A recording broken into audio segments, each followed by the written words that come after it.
Tidak, wanita dalam agama Hindu menjadi anak kecil tuh nggak ada. Wanita dalam agama manapun artinya adalah perempuan, manusia yang memiliki sifat-sifat kewanitaan dan fisik kewanitaan.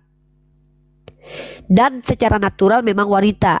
Karena banyak perempuan yang punya sifat perempuan tapi laki-laki. Namanya bencis.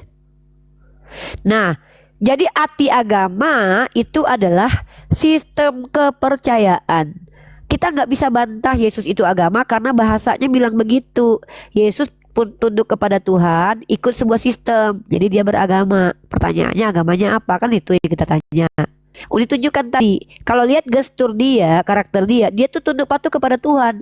Maka sifat itu disebut dengan Aslam. Agama yang biasanya memerintahkan untuk tunduk patuh kepada Tuhan adalah Islam. Orang yang mengikuti agama ini disebut Muslim. Kira-kira sampai di situ paham nggak? Coba dilanjutkan dulu. Paham, aku paham maksud Uni, tapi di sini kan itu kan apa namanya itu kan cara berpikirnya Uni untuk menyatakan tentang keislaman, bener dong, kan? Patuh itu adalah Islam, patuh begini itu kan paparan untuk dengan iman Uni gitu loh. Nah, tapi kalau di dalam iman kami kan berbeda gitu. Nah, berbedanya itu dalam arti begini. Kalau Yesus Kristus itu dia kan menyampaikan yaitu makanya dikatakan kalau dikatakan bahwa apakah Tuhan Yesus ini punya agama, dia punya agama. Agamanya apa? Dia mengikuti nabi apa namanya nenek moyangnya, yaitu apa? Menyembah Allah Bapa. Oke, menyembah Allah Bapa. Nah, di mana di situ dikatakan menyembah Allah Bapa? Dia sujud, dia menyembah, dia berdoa. Oke, karena dia kalau Uni itu Uni ya pernyataan Uni nggak ada masalah gitu. Saya ikutin. Nah, tetapi di sini saya katakan kalau berbicara dia itu datang untuk menyampaikan tentang apa? Mengajarkan untuk memberitahukan kepada umatnya bahwa Allah yang benar itu adalah Allah bangsa Israel yang dituliskan di dalam Alkitab gitu loh. Nah, Allah Bapa yang disampaikan oleh Musa dan para nabi sebelumnya gitu loh. Nah, jadi itulah dia bilang sistem untuk menyampaikan sama seperti Allah. Allah juga menyampaikan, dia memberitahukan gitu loh. Nah, ini hampir sama konteksnya. Bedanya itu Allah itu di dalam iman Islam itu tidak terlihat, tetapi di dalam iman Kristen Allah itu terlihat dalam rupa manusia yaitu firman-Nya, yaitu Yesus Kristus seperti itu loh. Uni. Nah, makanya Yesus memerintahkan kepada murid-muridnya ya, itu perintah. Beritakanlah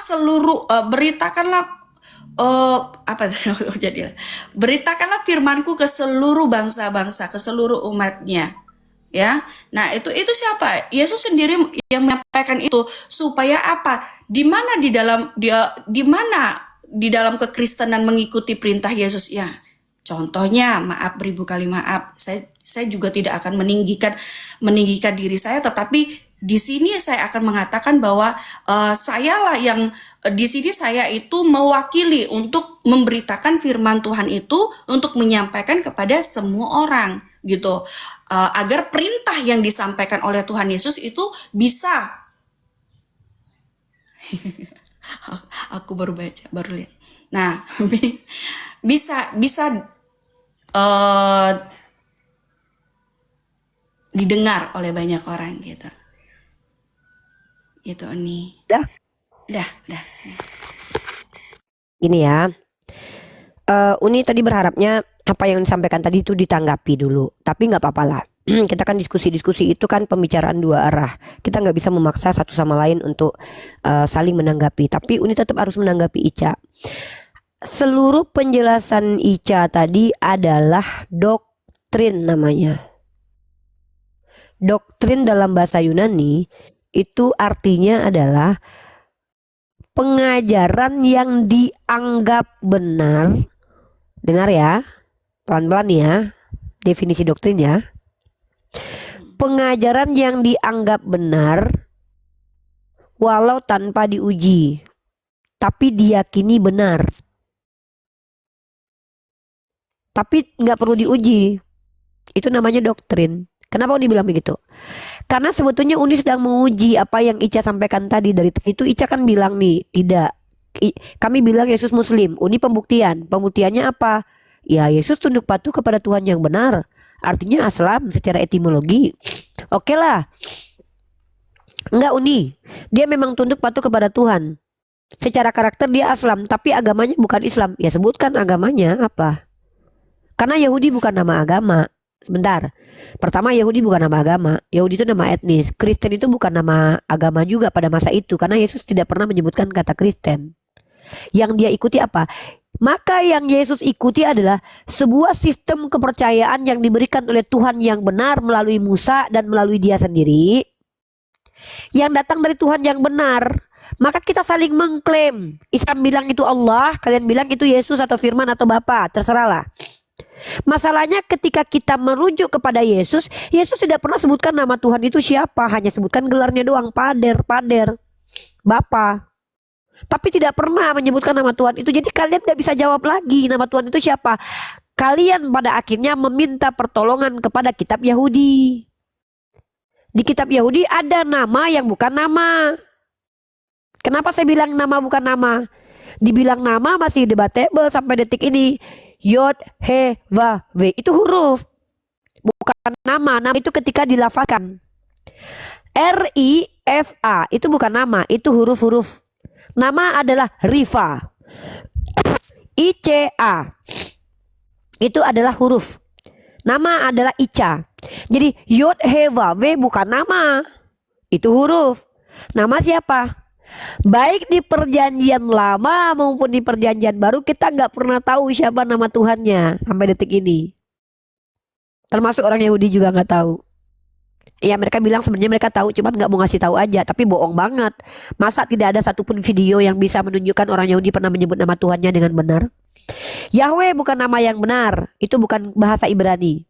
Jehovah juga bukan yang benar, tidak ada yang pernah menyebutkan. Apalagi Yah. Itu hanya klaim dari oknum-oknum Kristen yang mengaku merekonstruksi kira-kira begini loh menurut linguistik, itu tafsiran. Nah lanjut. Nah maka ketika Kristen tidak punya nama Tuhan yang jelas yang diperkenalkan Yesus, maka Kristen meyakini nama Tuhan mereka adalah Yesus. Pada faktanya Yesus justru tadi menurut Kak Ica mengajarkan untuk menyembah Bapa. Ya. Maka pertanyaannya nama Bapak siapa? Jangan buat penonton bosan. Sorry ya, saya live streaming ini bukan buat nyenengin penonton loh. Saya buat supaya apa yang saya sampaikan ini sesuai dengan ilmu. Kalau kalian bosan nonton, pindah sudah. Jangan bilang, jangan gitu. Ya, terganggu saya. Maaf. Aduh, saya terdistorsi. Tertrigger nih sama Fokus nih. Ya, Nggak usah lanjut ya. lihat komentar. Ya betul. Udah saya hilangkan komentarnya nih. Nah jadi Ica itu kenapa saya meminta dengan sangat untuk membuktikan. Karena dari tadi saya tuh membuktikan terus. Oke Uni, apa bukti kalau Yesus Islam? Saya jelaskan definisi Islam sendiri artinya adalah tunduk patuh kepada Tuhan Ica. Mana buktinya? Di dalam Bible Ica. Mana itu Yesus tunduk patuh kepada Tuhan yang benar? Ya Islam. Lalu apa nama sistem kepercayaannya? Ya Islam lah. Apa buktinya kalau nama sistem kepercayaannya Islam? Ya apalagi kalau selain Islam? Yahudi bukan, Kristen bukan. Lah pasti Islam. Kenapa? Karena Islam itu berasal dari 3 kata secara esensi. Salim, aslam, salam. Pertama, Islam itu adalah agama damai. Yesus membawa damai gak? Damai. Yang kedua, Islam itu dari kata salam, sejahtera. Yang ikut Islam dijanjikan sejahtera di dunia dan juga di akhirat. Secara esensi juga sejahtera karena punya aturan untuk berbuat kepada manusia dan berbuat kepada Tuhan. Maka sejahtera dan damai teratur. Salim, suci. Apa yang Yesus ajarkan itu perintahkan kita buat suci. Jangan berikan yang kudus kepada mulut anjing dan babi. Islam juga begitu. Ada yang namanya najis dan ada yang tidak najis. Aslam, ajaran ini membuat kita patuh. Maka sebetulnya secara terminologi, secara esensi, terminologi, karakteristik kita bisa melihat bahwa Islam adalah agama yang memerintahkan manusia mensucikan dirinya secara jasmani dan rohani supaya dengan kepatuhannya kepada Tuhan. Dengar ya. Islam adalah agama yang mengajarkan manusia untuk mensucikan jasmani dan rohani dengan kepatuhan kepada Tuhan supaya damai di dunia, sejahtera di akhirat. 3 akar kata tuh. Salam, aslam, patuh, salim, suci, salam, damai dan sejahtera. Maka Islam itu terdiri dari 3 kata ini, bisa dimaknai apa? Agama yang memerintahkan manusia untuk mensucikan dirinya dengan cara patuh tunduk kepada Tuhan supaya damai di dunia dan di akhirat. Yesus begitu, kecuali Ica bilang Yesus gak kayak gitu. Yesus bukan orang yang salim, berarti bukan suci. Yesus bukan orang yang salam, berarti gak membawa damai. Yesus orangnya gerada geruduk atau tidak aslam, ya berarti salah saya. Tapi pada faktanya kita semua mengakui Yesus begitu. Salim gak Yesus? Yes, suci. Salam gak Yesus? Iya, damai. Aslam gak dia? Iya. Dia mengikuti 3 kriteria itu. Makanya untuk membantah saya minta Kak Ica tunjukkan satu ajaran. Kak Ica bilang begini, ada 3.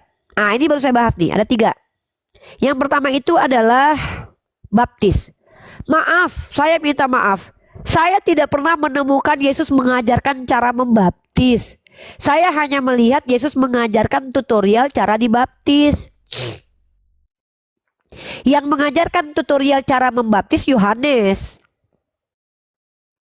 Tidak ada every single on your book. Tidak ada satupun dalam Bible perjanjian baru Yesus membaptis, mengajarkan muridnya gini loh cara baptis, yang gak pernah. Kalau Nabi Muhammad mengajarkan cara sholat banyak, tiap hari malahan. Tapi kalau Yesus cara membaptis dia gak ajarin. Maka para pendeta-pendeta di gereja manapun itu membaptis dipastikan bukan menurut Yesus, menurut mereka sendiri atau menurut murid Yesus. Itu dulu. Lanjut. Yang kedua, selanjutnya. Ketika Ica bilang injililah seluruh makhluk atau sebarkan Injil ke seluruh dunia. Betul nggak? Coba Kak Ica baca ayat dalam Bible. Ini saya mau tanya aja nih. Kok agak lain ini? Ya.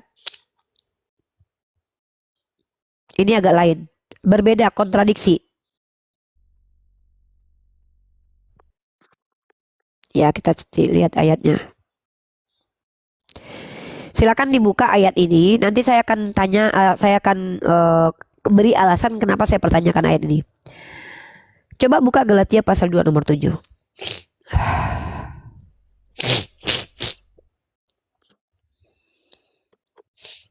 Galatia Pasal kedua nomor 7 sampai 8. Silakan dibaca.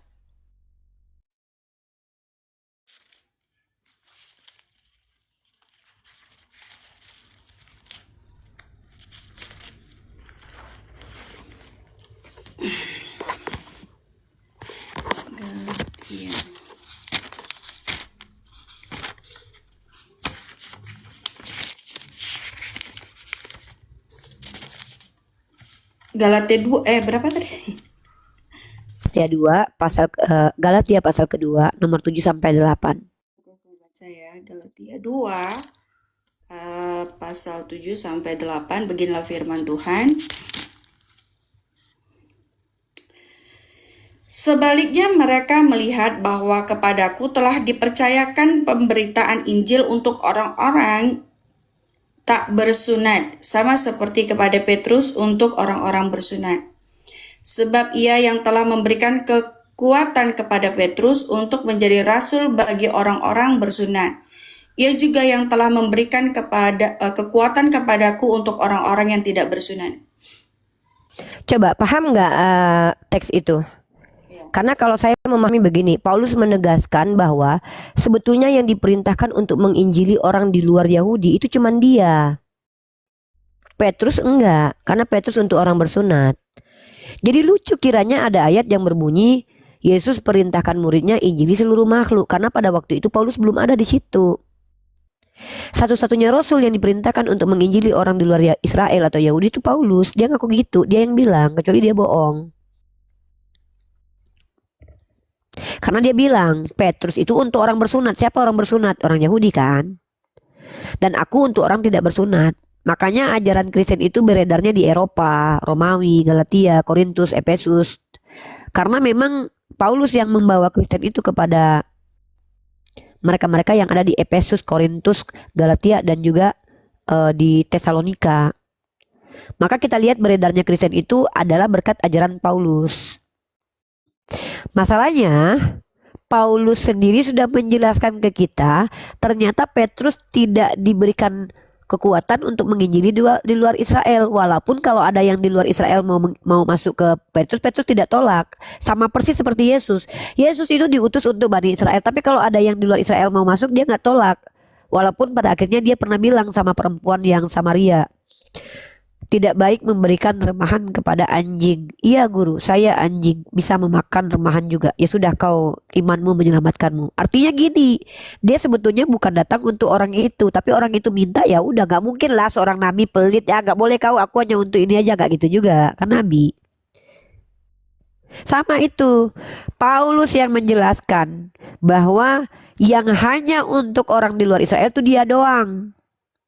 Ke-12 murid tidak disebutkan. Makanya bingung kita.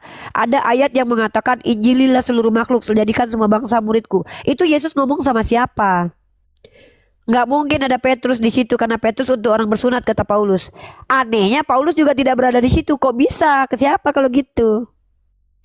Ini namanya adalah kontradiksi. Di satu ayat dikatakan dia suruh Petrus menginjili di luar Israel. Di satu ayat kata Paulus, bukan, aku aja untuk yang tidak bersunat. Nah, dari ayat ini yang saling berkontradiksi, maka kami mengatakan bahwa tidak ada kejelasan sebetulnya. Yesus itu mengajarkan untuk menyebarkan Injil ke seluruh makhluk. Sebetulnya tidak jelas karena ayat itu bertentangan satu sama lain. Begitu. Jadi sama sekali. Bagaimana cara menginjili orang juga tidak diajarkan Yesus. Nggak ada contohnya juga. Ada nggak Yesus ngajarin kasih brosur terus teriak-teriak? Nggak ada. Yesus nggak kayak gitu. Ada nubuatannya tapi kita nggak dapat dokumentasinya. Yesus cuma bicara seperti sebagai pengajar gitu loh. Saya cuma bicara gitu. Sebentar, saya ada telepon dulu Kak Ica. Lanjut. Saya tetap dengarkan. Oke, saya akan jawab ya teman-teman ya.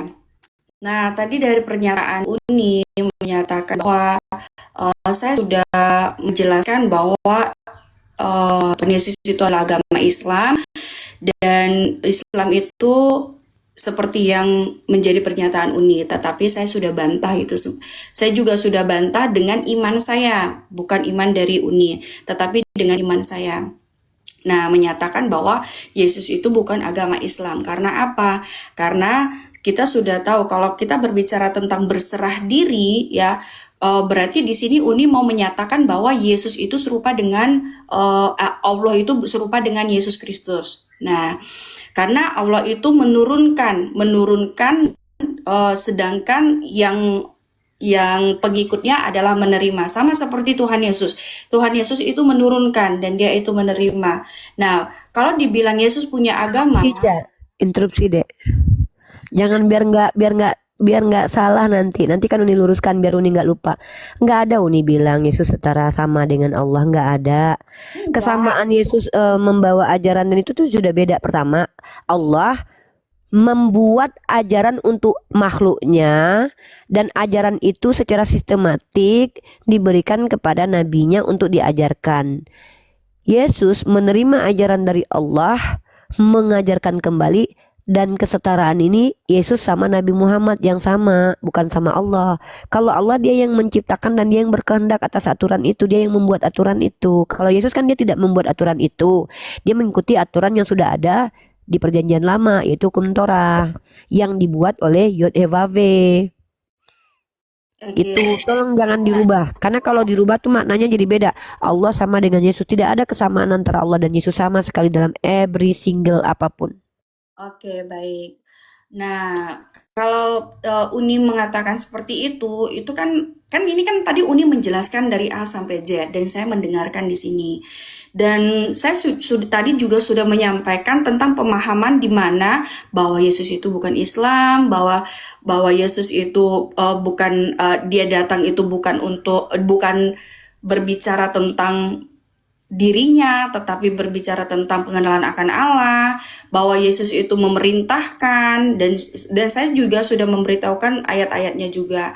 Nah, jadi apalagi Uni mengatakan bahwa ya Tante Mica, ini Kristen ya? Terganggu nggak. Dia Islam, terganggu nggak? Nggak, cuman parkun aja. Gak apa-apa. Nggak apa-apa. Tetap Ica sama Uni aja kok. Nggak, kita one by one aja. Maksudnya one versus one, nggak ada yang lain gitu. Cuman parkun aja ya. Iya, nggak apa-apa. Nah, jadi sama seperti kalau misalkan agama-agama yang tadi saya sampaikan, agama Yesus itu tidak punya agama. Yesus itu mengajarkan tentang agama. Tapi Uni mengatakan tentang ada ayat bahwa Yesus itu memberitahukan tentang agama itu gitu loh. Iya, betul. Yesus memberitahukan itu supaya kita yang beragama ini tidak binasa gitu loh. Karena apa? Agama itu yang memecah antar umatnya gitu loh. Agama inilah yang memecahkan antar umat. Karena apa? Karena Tuhan Yesus tidak membawa agama, dia membawakan pengajaran tentang kita harus kembali kepada Allah Bapa yang benar gitu. Nah, Allah yang mana?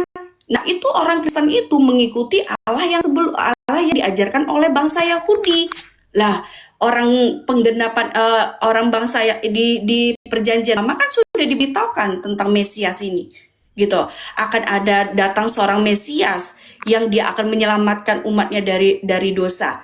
Itu sudah diberitahukan. Siapa yang memberitahukan? Para nabi sebelumnya yang menyembah Allah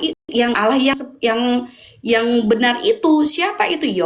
Apa yang Uni sampaikan tadi gitu loh. Nah, jadi itu kan hanya menyempurnakan, menggenapi apa yang disampaikan di perjanjian lama gitu loh.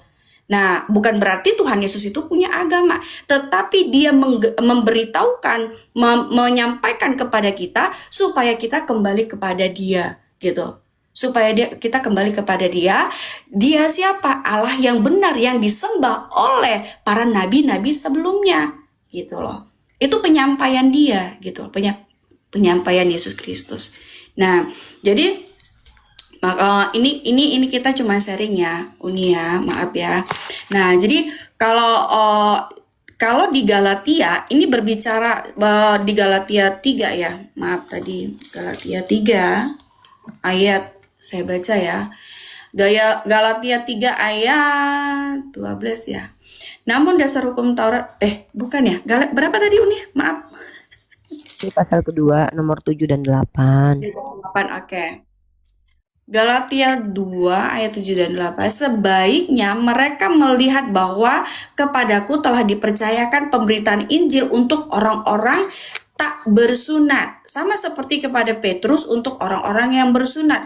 Kalau menurutku ini kalau aku baca ya Uni ya, ini sama seperti perintah Yesus Kristus, beritakanlah Injilku kepada seluruh makhluk, kepada seluruh bangsa. Kepada seluruh bangsa itu apakah ada yang apakah Tuhan Yesus menyatakan tentang spesifik bahwa sunat dan tidak sunatnya? Tidak gitu loh. Yesus memerintahkan ya kepada murid-muridnya, beritakanlah firmanku ke seluruh bangsa, ke seluruh umatnya, ke seluruh dunia. Dia tidak menyampaikan yang bersunat dan tidak bersunat gitu.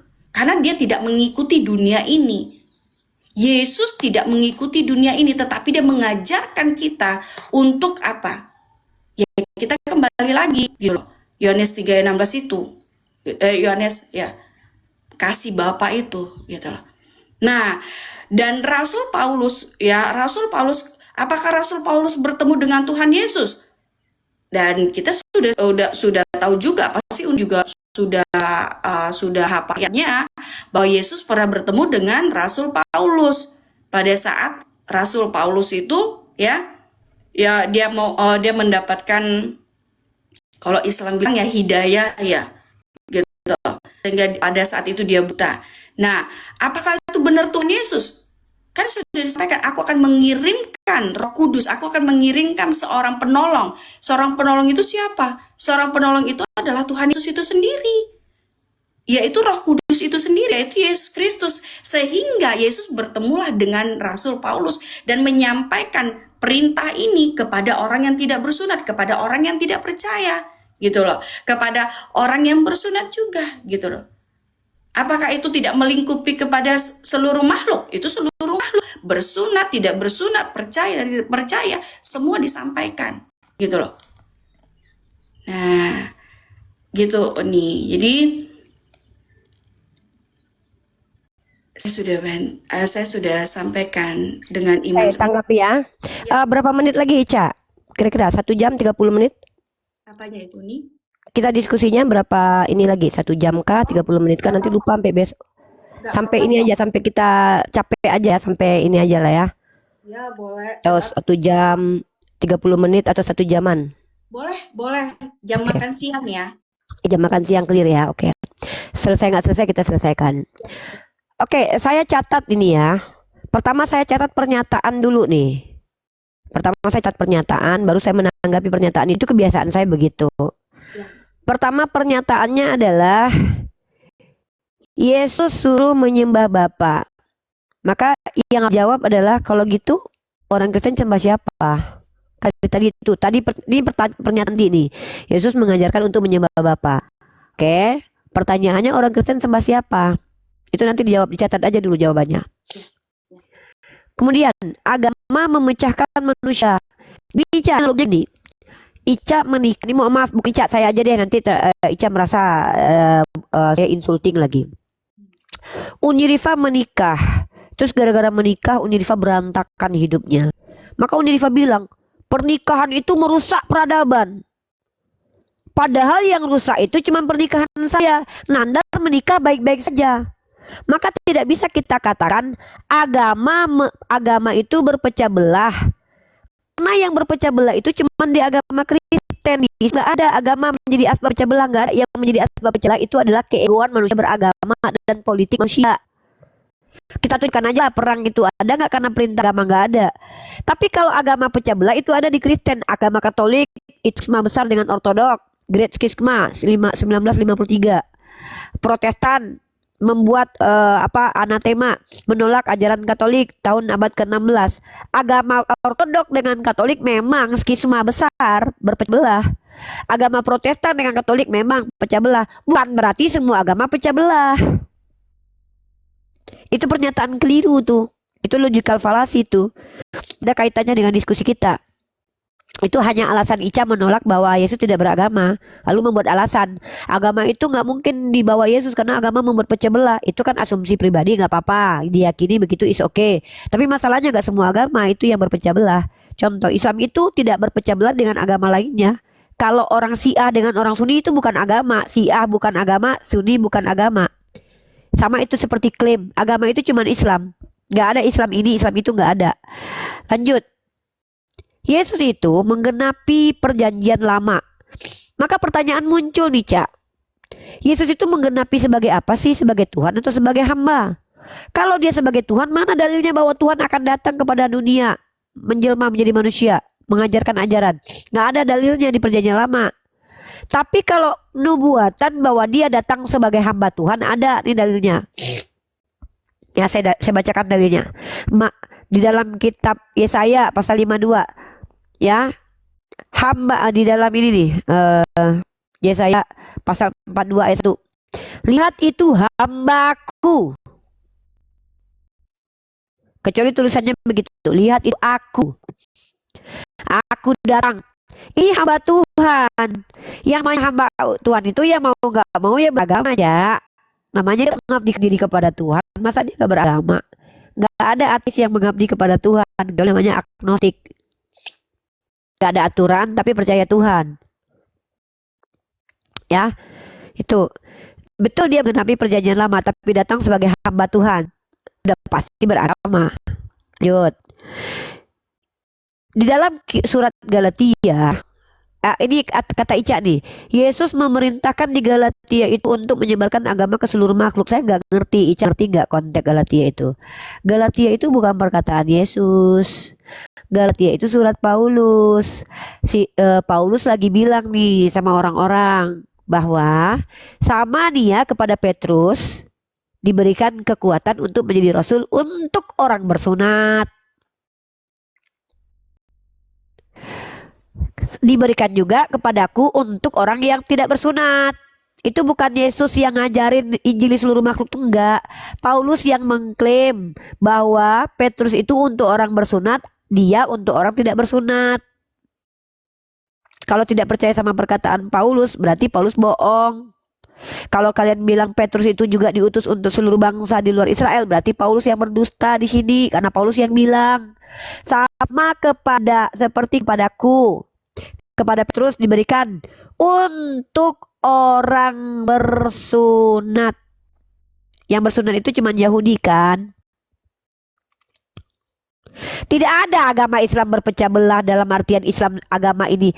Kristen itu kitabnya satu, Katolik agama, Ortodok agama, Protestan agama. Coba tunjukin selain Islam dalam Islam agama yang pegang Quran agamanya apa? Sebutkan. Mana ada agama Syiah? Coba kalian tanya sama orang Syiah, mau nggak mereka disebut agama? Nggak mau mereka. Mereka akan bilang agama kami Islam, tapi kami Islam Syiah gitu. Kalau Kristen, Katolik, Ortodok itu sudah membuat deklarasi agama sendiri-sendiri. Anglikan beda. Nah itu tuh ya. Lanjut. Ketika Paulus mengaku, terus Ica bilang, ya apakah Paulus bertemu dengan Yesus? Itu cuman klaim yang tidak terbukti. Paulus mengaku bertemu Yesus. Tidak ada saksi mata. Mengaku ada saksi mata, tapi nggak tahu siapa. Tapi nggak ada satu nama yang bisa kita rujuk yang betul-betul melihat Yesus bertemu dengan Paulus. Kedua, mulai lagi nih Nandar. Jangan lasak kali lah Nandar. Tanya, Nandar ini. Gua bilang lu jangan balas WA. Biarin aja. Nah lanjut. Artinya Paulus memang mengaku-ngaku bertemu Yesus itu iya. Tapi bukan berarti Yesus itu bertemu Paulus beneran. Karena Yesus sudah terbang ke surga. Kecuali Ica akui dia turun kedua kali mendatangi Paulus. Ini logikanya nih. Coba Ica renungkan deh. Yesus bilang sebelum naik ke surga apa? Aku akan mengutus kepadamu seorang penolong lain, yang adalah dirinya sendiri.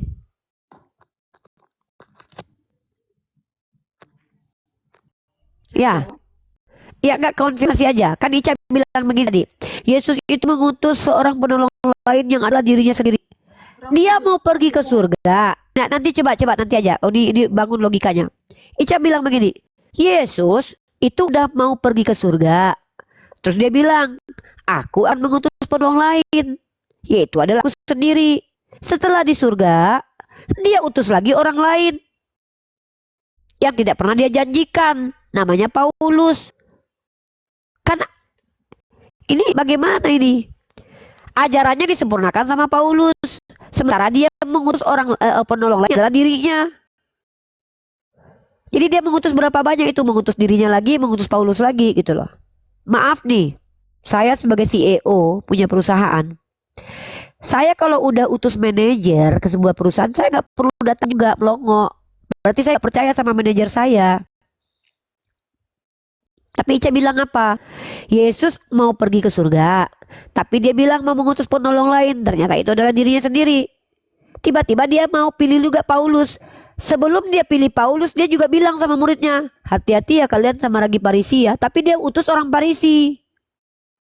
Sebelum dia pergi ke surga, dia bilang, hati-hati ya, penyesat itu dia menyamar bawa nama aku, ngaku-ngaku ketemu aku. Matius 24 ayat 24. Tiba-tiba Ica bilang, iya, abis itu dia pilih Paulus, ngaku-ngaku ketemu dia. Ini maaf ya, Yesus ini seolah-olah Ica gambarkan sebagai sosok orang yang gak jelas, pelin-pelan. Maaf ya, kata-kata ini kasar, memang pelin-pelan. Di satu sisi dibilang begini, hei Ica, nanti hati-hati ya, ada nanti akun berwarna biru, namanya ciri-cirinya bertulis T di depan, hurufnya di belakang A. Hati-hati ciri-cirinya begitu ya, Cak ya. Nah, dia penyesat Ica. Jangan mau terima di Komal ya. Tiba-tiba Ica percaya juga Uni mengutus orang berakun warna biru, huruf pertamanya T, huruf belakangnya A. Itu saya sedang apa coba, Cak? Dia bilang, oh, hati-hati ya sama Ragi Parisi. Lah dia utus orang Parisi. Hati-hati ya sama serigala berbulu domba. Dia utus orang yang ngaku-ngaku bertemu Yesus. Lalu dia bilang begini, kalau ada nanti yang bertemu aku di sana di sini jangan kau percaya ya. Dia malah mengutus orang yang bertemu di jalan ketika mau di Damsik. Inilah yang Uni bilang bahwa gambaran Kristen, gambaran Ica terhadap Yesus itu penuh dengan merendahkan Yesus, seolah Yesus ini bipolar gitu loh, nggak jelas, nggak konsisten gitu loh. Seperti itu, silakan. Oke, terima kasih Uni. Aku ribet banget nih sama ininya. Udah mudah-mudahan nggak apa-apa lagi gini ya, nggak apa-apa ya, maaf ya. Nah, oke, saya akan jawab satu persatu dari pernyataan Uni. Tadi saya sudah sampaikan dengan iman saya, dan kalau misalkan Uni mengatakan tentang iman Uni, yaitu kembali kepada Uni. Tapi di sini saya akan menjawab satu-satu pernyataan Uni gitu. Dari yang pertama yaitu menyatakan orang Kristen itu menyembah siapa? Menyembah Allah Bapa atau menyembah Yesus? Nah, kalau di dalam iman kami orang Kristen ya, orang Katolik ya, khususnya dengan iman saya Katolik, kami menyembah Allah Bapa melalui anaknya yang tunggal yaitu Yesus Kristus. Karena tidak ada yang bisa kepada Allah Bapa kalau tidak melalui siapa? Melalui Tuhan Yesus gitu. Nah, berarti di situ pasti Uni sudah paham dong kenapa kita menyembah Allah Bapa melalui anaknya yang tunggal yaitu Yesus Kristus. Nah, itulah yang berbicara tentang firman yang telah menjadi manusia. Nah, pasti karena Uni udah sering berdiskusi, banyak dong yang mengetahui ya, yang memberitahukan tentang memberitahukan spesifiknya seperti apa nih pernyataan dari si Cak nih gitu loh. Nah, itu yang pertama. Sayang, bentar dikit lagi nak. Ke ini anak-anaknya dulu aja. Kita mau ngomong, kita mau promosi dulu. Teman-teman tap-tap layar dulu, bagi ulang, urus dulu Ica, nggak apa-apa. Jangan sampai diskusi ini membuat anaknya nanti. Dulu ini Uni. Oke, boleh. Nggak apa-apa ya Uni. Nah, oke. Itu yang pertama. Dalam iman saya, iman Katolik, saya menyatakan bahwa kami menyembah Allah Bapa melalui anaknya yang tunggal yaitu Yesus Kristus. Karena tidak ada yang bisa kepada Allah Bapa kalau tidak melaluinya. Kalau Uni mengatakan bahwa Yesus itu Tuhan atau hamba, dia adalah Tuhan dan hamba. Kenapa dikatakan hamba? Karena kalau kita mengajar sama seperti ini Uni. Kalau kita berbicara tentang pengajaran, ini saya sama seperti saya juga memberitahukan ini bahwa saya itu adalah hamba. Yesus Kristus dia datang dalam rupa manusia, dia menyatakan mengajarkan kita itu berbicara tentang hamba. Hamba itu adalah melayani artinya gitu loh. Nah, apakah Yesus melayani? Betul, Yesus melayani umatnya dengan pengajaran-pengajaran untuk pengenalan akan Allah Bapa gitu Uni. Nah, oke. Ya, kita kembali lagi yang Rasul Paulus itu. Nah, Tuhan Yesus itu datang untuk cuma 2 kali Ica, yang pertama dan nanti yang datang kedua kali. Ini kita berbicara tentang Roh Kudus ini gitu loh.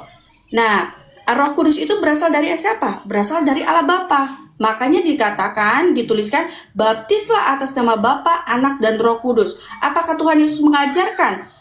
Dia memberitahukan kita, dia meminta kepada Yohanes untuk dia dibaptis. Untuk dia dibaptis supaya kita diajarkan tentang pengenalan akan Allah Bapa, Anak dan Roh Kudus. Seperti itu. Nah, kenapa Yesus memerintahkan kepada ini kita berbicara tentang perintah. Pada saat Yesus memerintahkan kepada murid-muridnya, beritakanlah firman Tuhan kepada seluruh makhluk. Dan pada saat Rasul Paulus mengatakan bahwa Petrus ditugaskan untuk orang-orang yang bersunat, dan dia ditugaskan untuk orang-orang yang tidak bersunat. Maka dari itu, apa itu tidak sesuai dengan ajaran Tuhan Yesus? Itu sesuai dengan ajaran Tuhan Yesus untuk semua murid-muridnya untuk memerintahkan ya. Semua murid-murid diperintahkan untuk memberikan firman-Nya. Nah, ini kita kembali lagi nih yang di 16 ya. Di Markus 16 mereka akan Markus 16 saya kebangkitan Tuhan Yesus ya. Kebangkitan Tuhan ya itu ya yang tadi itu yang saya sampaikan tadi itu. Nah, tentang perintah itu ya, tentang perintah itu. Tentang kebangkitan pada saat Yesus berangkat ya, itu kan dia diperintahkan. Siapa yang memerintahkan itu? Yesus sendiri yang memerintahkan. Yesus sendiri yang memerintahkan kepada murid-muridnya, bukan kepada orang lain. Tapi Yesus sendiri yang memerintahkan kepada murid-muridnya untuk memberitakan firman Tuhan. Oke, teman-teman, aku undur diri dulu karena aku mau urus anakku dulu ya, teman-teman. Nanti Uni ya, kita bisa lanjut lagi ya, Uni ya. Adik, siap-siap, Cak. Udah, Cak? Uni, Kalau mau tutup kamera boleh, tapi dengarkan Uni bilang ya, Uni sampaikan, Uni tanggapi dulu pernyataan Ica ya. nanti lagi Uni, nanti ini lagi. Gitu. Oh yaudah kalau gitu nanti nggak apa-apa, close cam Follow dulu. Uni ya, aku follow Uni ya. Jadi Iya kalau ya. Uni lagi live, aku bisa Ya naik oke oke. Ini juga nggak apa-apa close cam. Ini tanggapi aja nanti ya. Thank Jadi you ya. oke teman-teman ya, saya undur diri dulu, maaf karena kan kita melayani boleh, tetapi keluarga juga number one. Jadi bye bye. God bless you all. Makasih ya Ica ya. Makasih ya Ica ya. Makasih adalah doktrin kekristenan yang memang diyakini oleh Ica. Ya kita tidak bisa menghakimi dan tidak bisa ini kawan-kawan. Itu keyakinan Ica. Mau apa kan gitu. Yang penting kita berusaha untuk mengajak Ica berpikir, merenung dan juga jujur ya. Begitu. Oke kita naikin lagi yang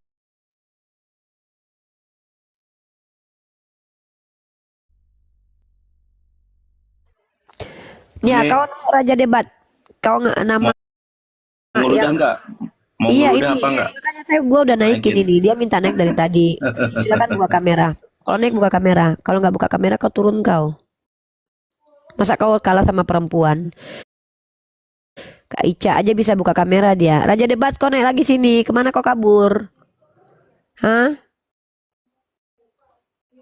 Kenapa Nandar ini akun lu bermasalah nih kayaknya nih.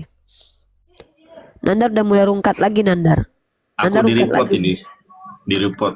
Makanya Iya. teman-teman, love oren. Aku aja mau ngasih judul nggak bisa.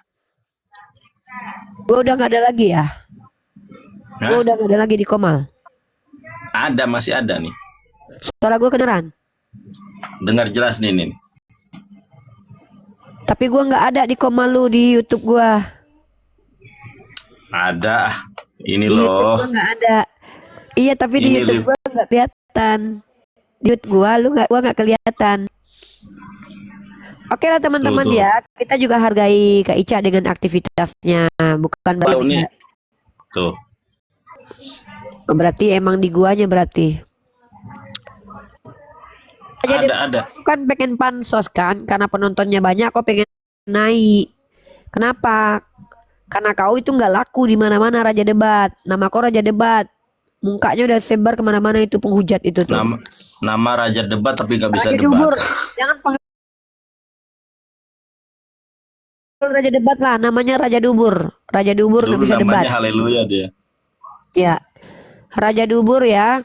Kok nggak ada katanya, nggak ada gua. Orang tadi bilang nggak ada, suara gua aja yang ada.